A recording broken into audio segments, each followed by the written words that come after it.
आप सभी श्रोता जो इस चैनल को फॉलो करते हैं और सुनते हैं, उन सबों का स्वागत है आज के इस व्याख्यान में। आज का ये व्याख्यान भूमि विधान यानी कि ज़मीन संबंधी कानून, जिसको लैंड लॉज कहते हैं, और उस लैंड लॉज के अंदर बहुत सारे कानून आते हैं और जिस पर ये श्रृंखला चल रही है, ये व्याख्यान लगातार चल रहा है। तो आज क्रमशः गिनेंगे, शायद बीच में किसी का नंबर आपको नहीं मिले यूट्यूब पर।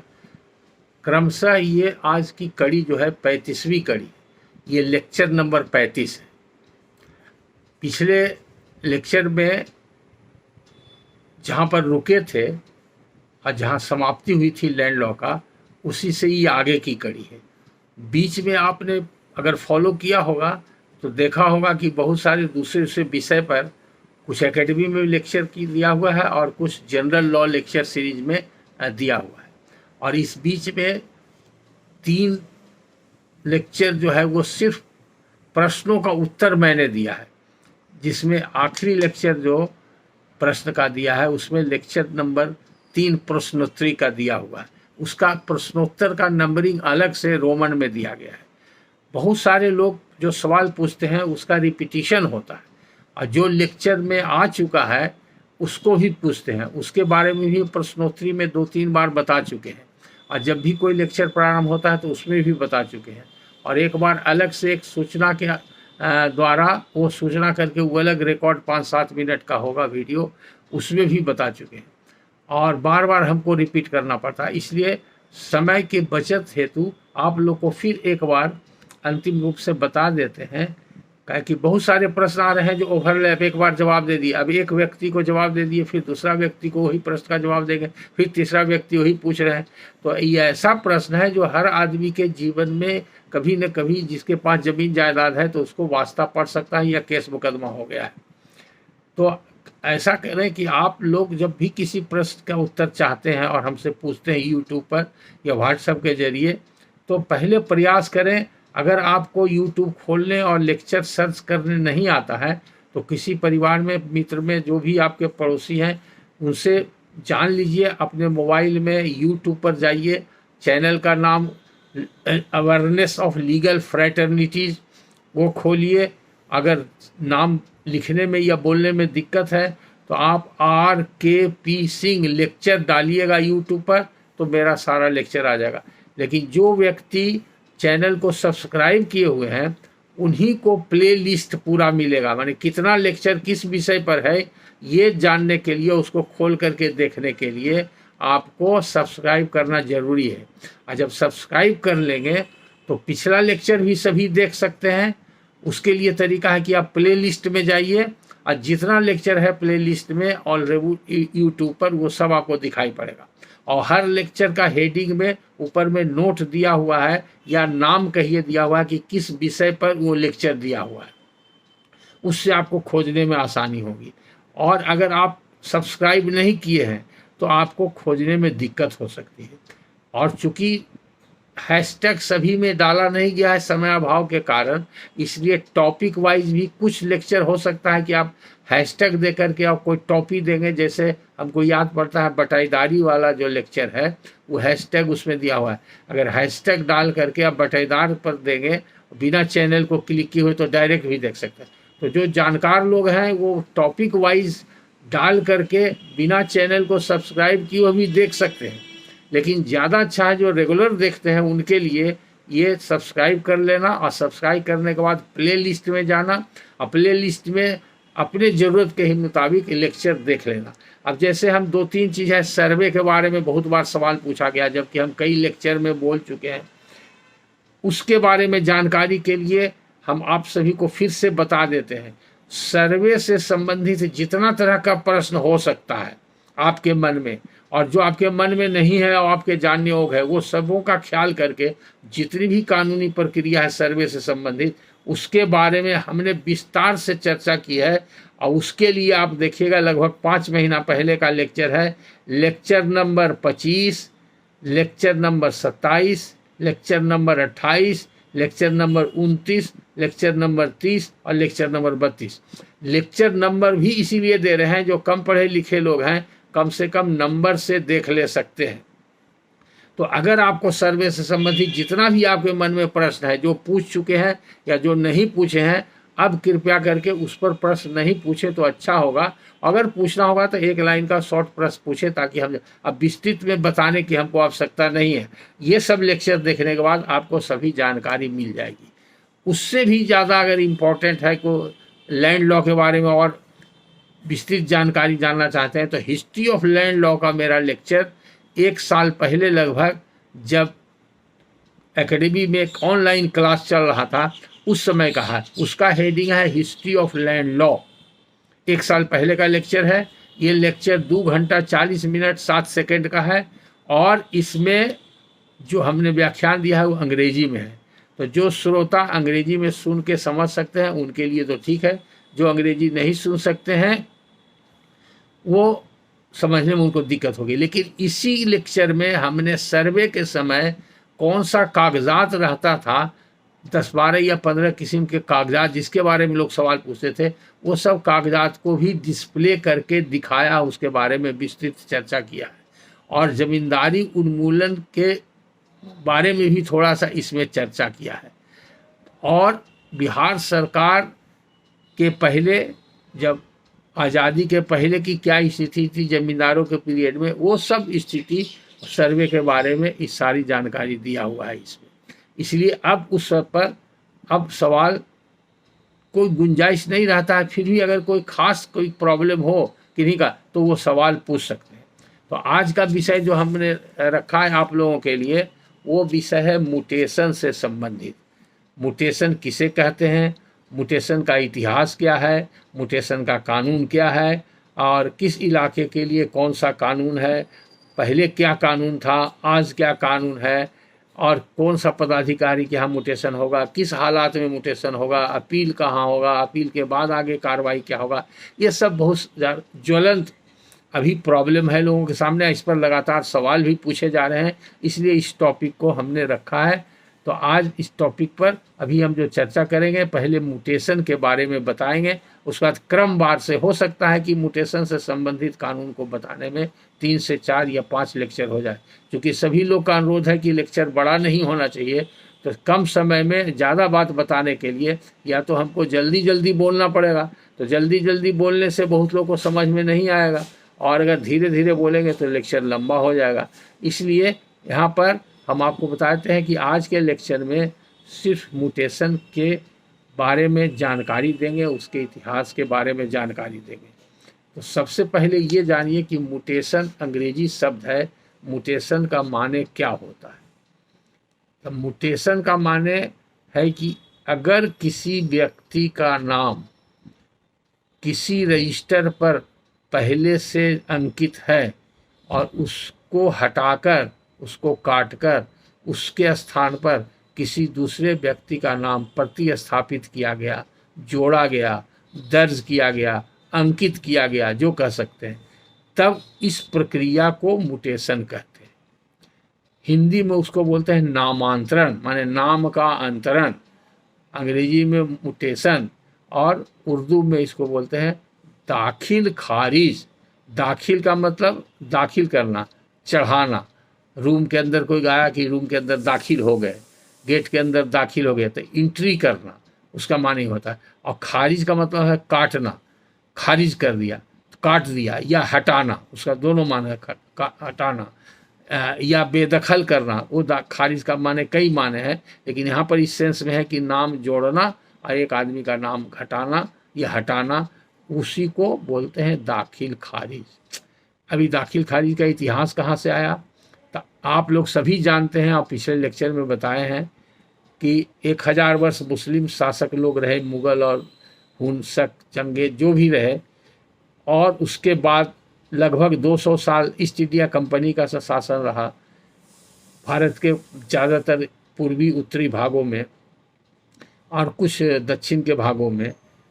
और उसके बाद ब्रिटिश एम्पायर माने अंग्रेजी हुकूमत, अंग्रेजी सरकार का शासन रहा, वही करीब 170-80 वर्षों तक रहा। तो मिला जुला के मोटा मोटी लोग कहते हैं, हम लोग जानते हैं कि लगभग 400 वर्षों तक अंग्रेज का शासन रहा।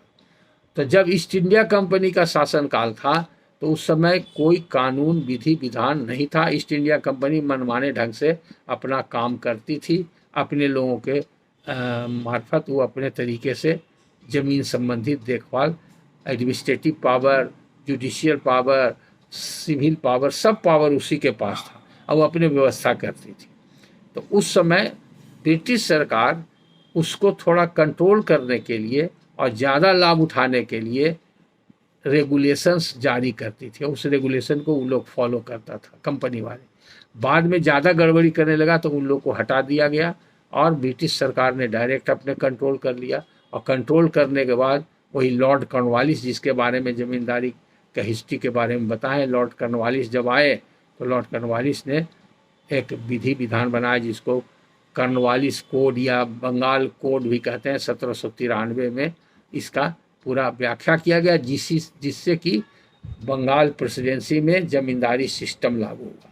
तो ज़मींदारी सिस्टम जब लागू हो गया तो ज़मींदार लोग रैयत से लगान लेता था और उसी में से कुछ प्रॉफिट रख के अंग्रेज़ को देता था, अंग्रेजी सरकार को देता था। तो ज़मींदार अपने मन से, उसके लिए उस समय कोई नियम कानून नहीं था, अपने मन से रगड़ बनाता था, यानी कि रजिस्टर बनाता था। तो ज़मींदार के ऑफिस में गुमस्ता पटवारी रहता था।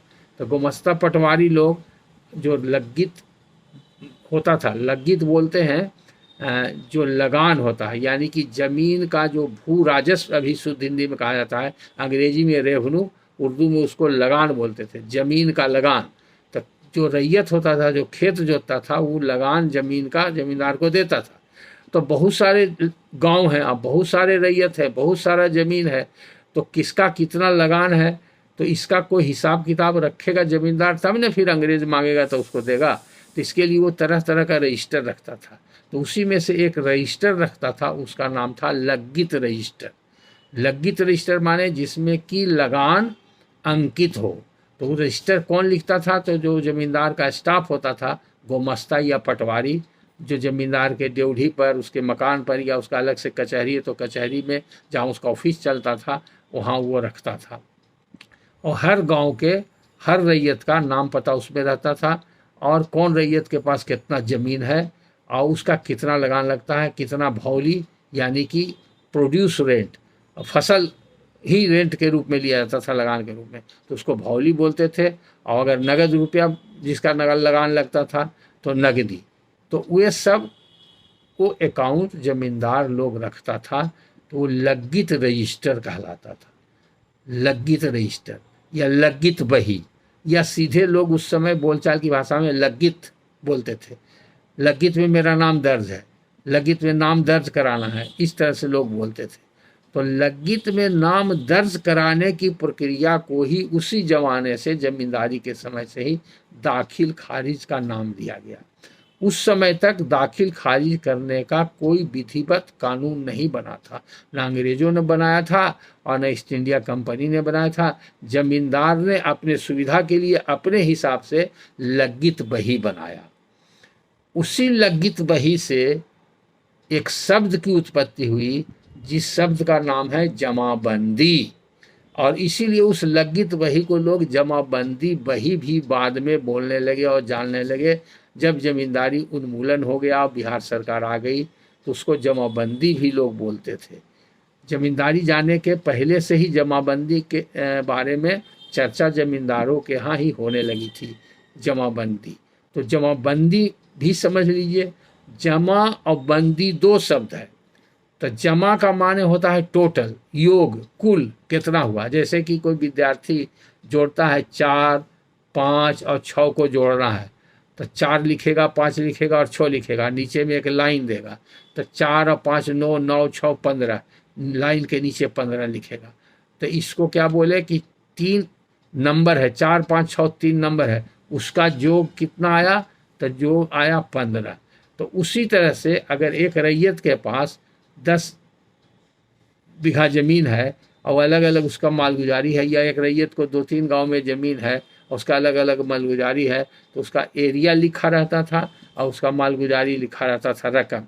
और टोटल रकम लिख करके, मान लीजिए 2-3 तरह का है, तो नीचे में लकीर दे के जो जोड़ दिया तो उसको बोलते थे जितना लगान जमा हुआ उसको बंद कर दिया गया, अब आगे उसमें कोई घटौती बढ़ोती नहीं होगा। तो उससे लग्गित बही से ही ईजाद हो गया। जो काम करता था जोड़ घटाव करने का जमींदार के यहाँ, गुमस्ता पटवारी, तो उसको जमाबंदी बोलने लगे। और जिस बही पर ये लिखा गया तो उसको जमाबंदी बही कहा गया। यानी कि लग्गित बही या लग्गित रजिस्टर या लग्गित का दूसरा नाम जमाबंदी बही या सीधे जमाबंदी भी कह सकते हैं। वो किस लिए मेंटेन करता था जमींदार? था उस समय भी जमीन का खरीद बिक्री होता था, उस समय भी आदमी मरता था तो वारिस को हक पहुंचता था। ये कानून के हिसाब से अगर राम एक रैयत है और वो मर गया, उसका बेटा मोहन है, तो मोहन जमींदार के पास जाता था लगान देने के लिए, या जमींदार का कर्मचारी उससे लगान मांगता था, तो वो जब लगान देता था तो उस लगान में उसको जितना नाम मोहन के नाम पर लगान था उतना ही उसको देना पड़ता था। और जमींदार या तो रैयत के उसका जो वारिस है उसके अनुरोध पर, या स्वयं उसका स्टाफ मृत रैयत का नाम काट दिया, उसके जगह पर उसका बेटा या जो भी उसका वारिस है उसका नाम जोड़ दिया।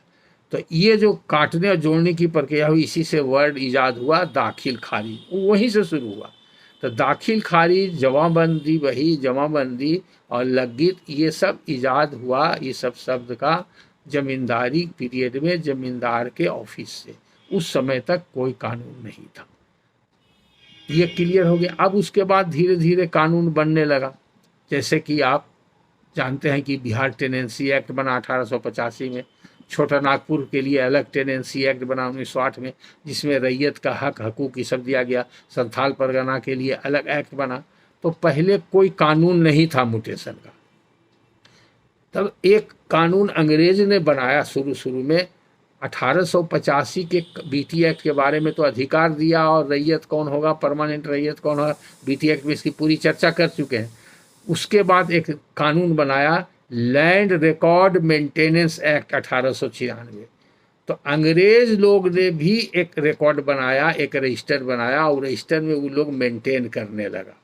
तो वो जनरली मेंटेन करता था जमींदार लोग का, मोटा रकम तो डायरेक्ट उसको जमींदार से मिलता था, तो जमींदार लोग का वो मेंटेन करता था। लेकिन बाद में उसको लगा कि बहुत से रैयत लोग जमीन का खरीद बिक्री करते थे, तो खरीद बिक्री करने के लिए अंग्रेज सरकार को एक प्रकार का शुल्क देना पड़ता था, जिसका प्रावधान बीटी एक्ट में ही किया गया है, सेक्शन 26 में किया गया था। तो उसको बोलते थे लैंड रजिस्ट्रेशन फी। आप जमीन बेच रहे हैं और एक आदमी खरीद रहा है, तो खरीद बिक्री आप कीजिए, जितना आप बेचने में आपको पैसा मिल रहा है आप ले लीजिए, और जो खरीदने वाला आदमी है वो आपको पैसा दे रहा है, उसमें अंग्रेज सरकार को कोई एतराज़ नहीं। लेकिन ये खरीद बिक्री की प्रक्रिया जब करते हैं तो आपके खरीद बिक्री को हम अपने रजिस्टर में भी चढ़ाएंगे, तब हम खरीदार को अपना हम रैयत मानेंगे, और रजिस्टर में जो हम चढ़ावेंगे तो उसके लिए आपसे हम फीस लेंगे। तो अंग्रेज के ज़माने में मान लिए कोई आदमी 100 रुपया में 1 बीघा ज़मीन बेचा, तो बेच दिया और रजिस्ट्री भी हो गया। रजिस्ट्री का स्टाम्प और रजिस्ट्रेशन फीस तो लगता था, वो उसका अलग कानून था, रजिस्ट्रेशन एक्ट और रजिस्ट्रेशन रूल के हिसाब से वो सही है। लेकिन वो कानूनन जो अब बिक्री है वो वैलिड नहीं माना जाता था, जमींदार उसको वैलिड नहीं मानता था।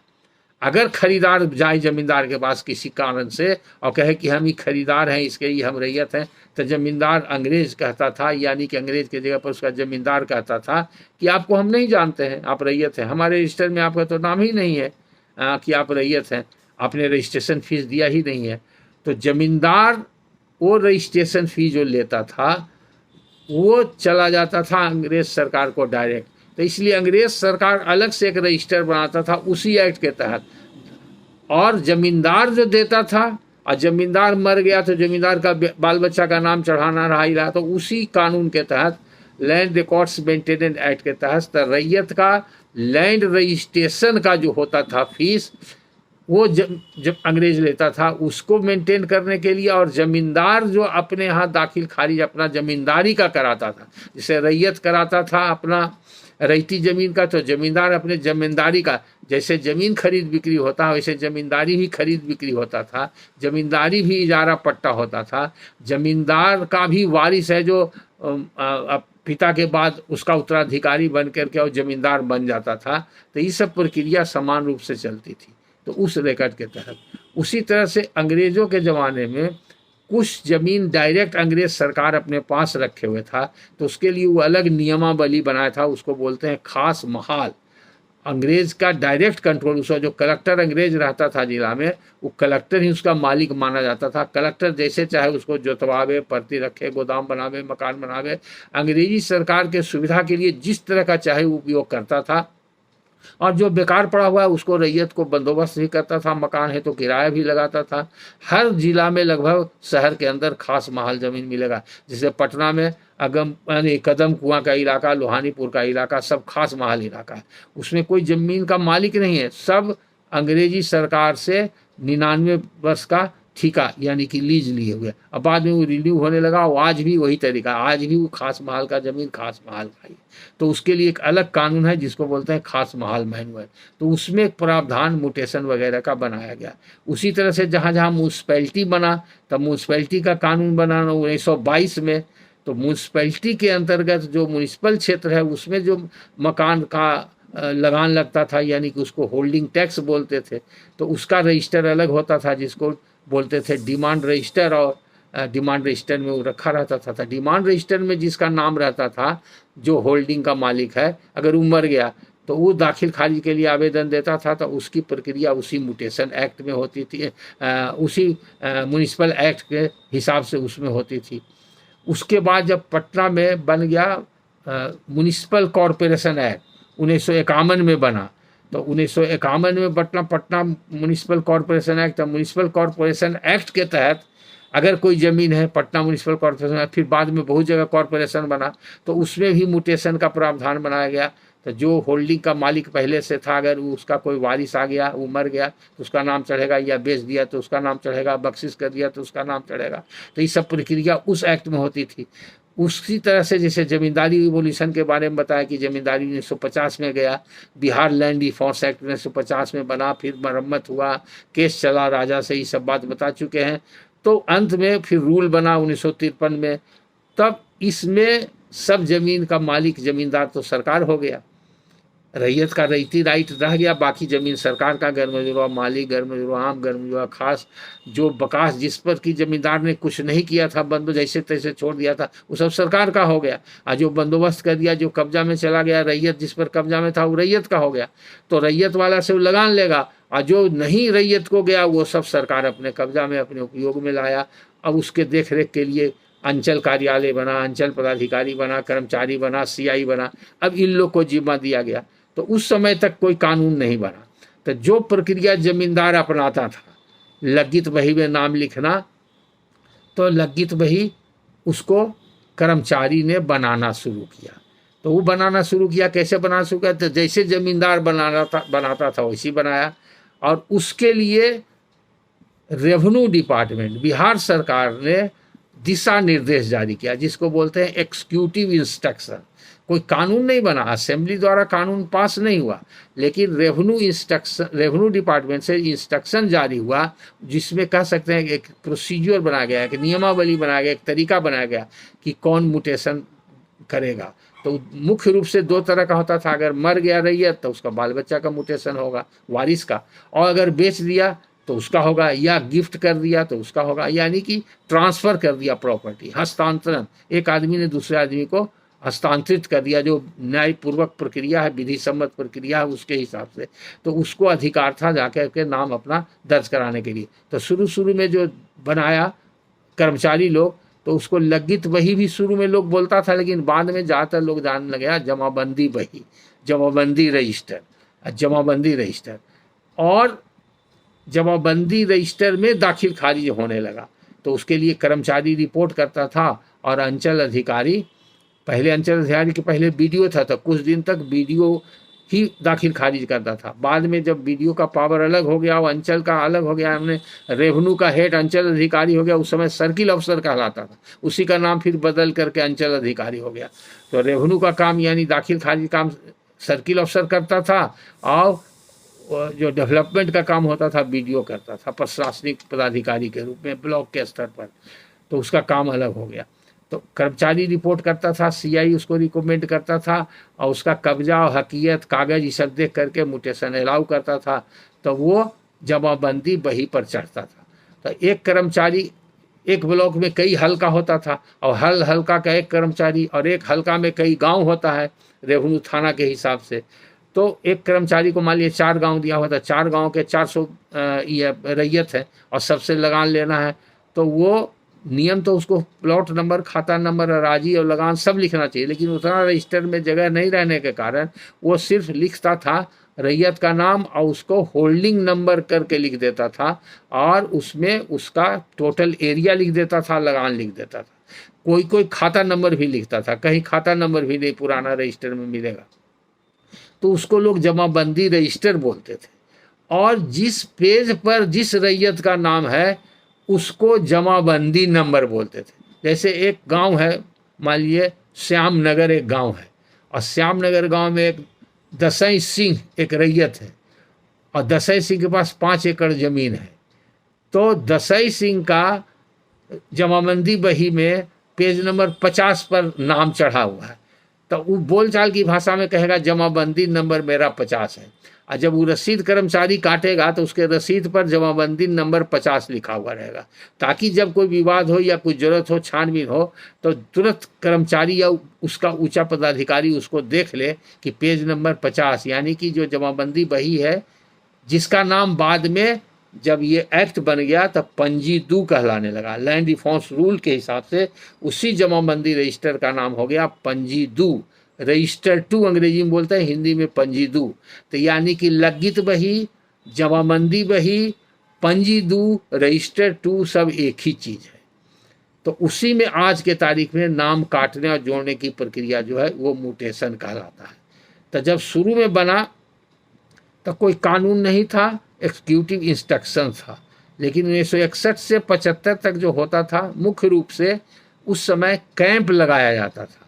नया ना तो सरकार के पास भी पूरा रिकॉर्ड नहीं था, जानकारी कर्मचारी को नहीं थी, तो हर पंचायत में या हर गांव में समय निर्धारित करके सभी पदाधिकारी जाते थे, कैंप लगाते थे, उसको कैंप कोर्ट बोलते थे। उसके लिए सूचना पहले से दे दी जाती थी रैयत लोगों को। सब रैयत लोग अपना अपना कागज़ खरीद बिक्री का, बख्शिश का जो लेके आता था, या कोई मर गया तो वो लेकर के आता था कि हमारे पिताजी का नाम था, मर गए हैं, हमको नाम दिया जाए। तो गांव में मुखिया सरपंच जो भी उस समय रहते थे, गांव के मानिंद आदमी, वो लोग तुरंत बोलते थे हाँ इसका बाप मर गया, ये 2 भाई है, तो उस सब को तुरंत वहीं स्पॉट पर निपटारा कर दिया था। ये बहुत सरल और आसान प्रक्रिया थी।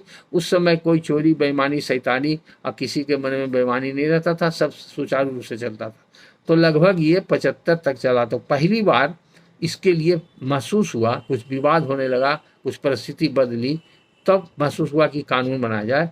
तो बिहार लेजिस्लेटिव असेंबली जो असेंबली कानून बनाती है, वहाँ पर एक कानून बना, वो म्यूटेशन एक्ट उसको बोलते हैं शॉर्ट में, दाखिल खारिज अधिनियम, लेकिन उसका नाम बड़ा लंबा है। उसका नाम है Bihar tenants holdings maintenance of records act 1973। तो 73 में पहली बार आप कह सकते हैं म्यूटेशन का कानून बना, और इसी म्यूटेशन कानून के तहत म्यूटेशन की प्रक्रिया प्रारंभ हुई विधिवत, जिसको एक वैधानिक रूप दिया गया। और अधिकारी को, जो अंचल अधिकारी थे, और उनका अपील डीसीएलआर के यहाँ होता था, उसका रिवीजन कलेक्टर के यहाँ होता था, फिर दूसरा रिवीजन कमिश्नर के यहाँ होता था, उसके बाद फिर बोर्ड ऑफ रेवेन्यू में मैटर जाता था, उसके बाद फिर हाई कोर्ट जाता था। तो ये सब प्रक्रिया का प्रावधान उसमें बनाया गया। तो ये वैधानिक प्रक्रिया थी, और वो पदाधिकारी लोग कोर्ट के तरह काम करते थे, इसलिए उन लोग को रेवेन्यू कोर्ट का दर्जा दिया गया। और क्वैसी सिविल जुडिक्शन कहा जा रहा है, माने सिविल कोर्ट को जो अधिकार है उसका अंशतः अधिकार उनको प्राप्त था। वही सब प्रक्रिया अपनाते थे विवाद को सुलझाने के लिए। तो ये जो कानून बना वो पूरे बिहार में लागू नहीं था। इसमें बिहार सरकार ने ऐसा नियम बनाया था कि जहां हम इसको गजट में प्रकाशित करेंगे कि इस क्षेत्र में ही कानून लागू होगा, वहीं लागू समझा जाएगा।